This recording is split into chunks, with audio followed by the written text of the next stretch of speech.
Hello everybody.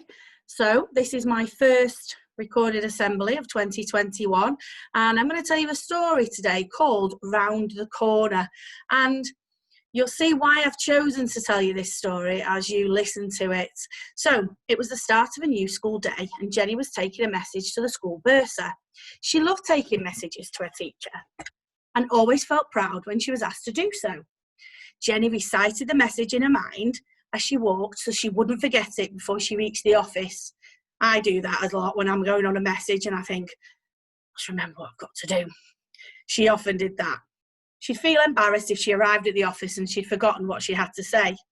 I'm sure sometimes you walk upstairs or go into a room and think, oh, what have I come in here for? I know I do.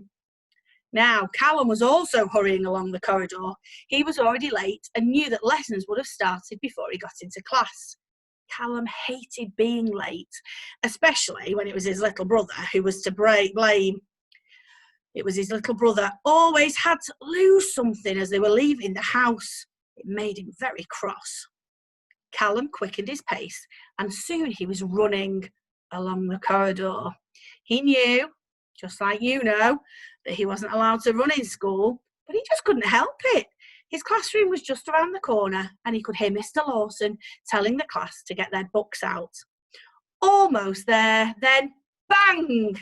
Callum found himself on the floor with a swelling quickly forming on his chin. Standing opposite was Jenny, rubbing her head and fighting back tears. "Why don't you look where you're going?" Jenny said. "Well, I didn't see you round the corner," protested Callum. "And that's the problem," said Mr. Lawson, who heard the commotion and came out of his classroom. "You can't see round corners and you were running, Callum." Callum didn't need a reminder that running wasn't allowed in the corridors, but he got one anyway. He apologised to Jenny too. In no time, ice packs were found and swellings on Jenny and Callum were being covered up by lovely ice packs and helping them on their way, and they were back in class, none the worse for their experience.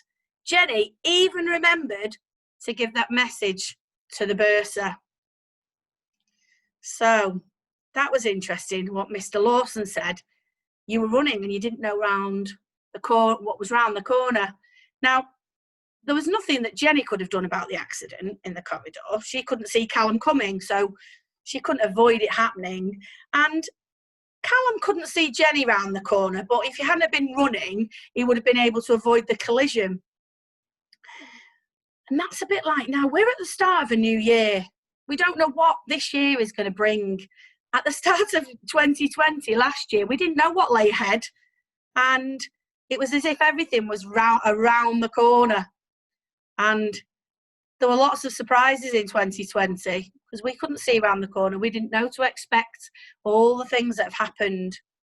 Now, just like last year, this year is going to have some surprises.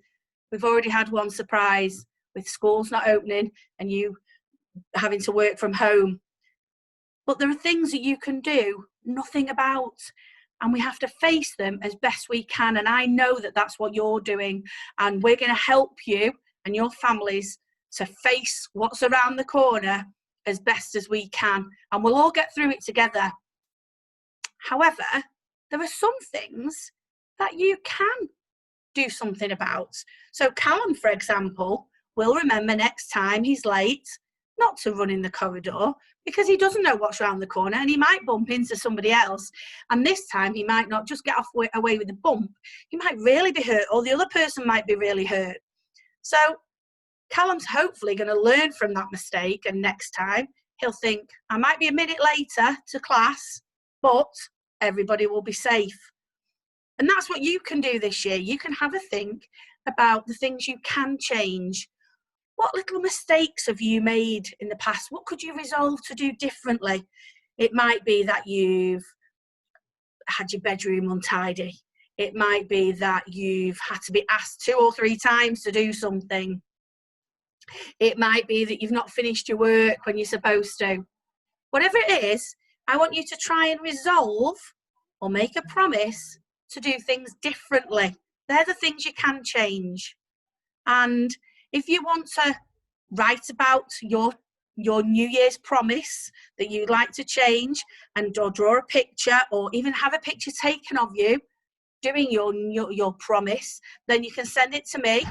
Mums and dads have got my email address. It's on the website, and I would love to see the things that you are trying to change. So it's all about trying to make this year the best it can be for everybody, for you, your friends, your families, everybody. And I want us to think about the year that's to come, and I want us to have that strength and courage to just get on with things, not worry about the things we can't change, but try to have a go at changing some of the things we can. So take care. Hope to see you very soon, and I hope to see some of your changes that you're going to make. Take care, everybody. See you soon.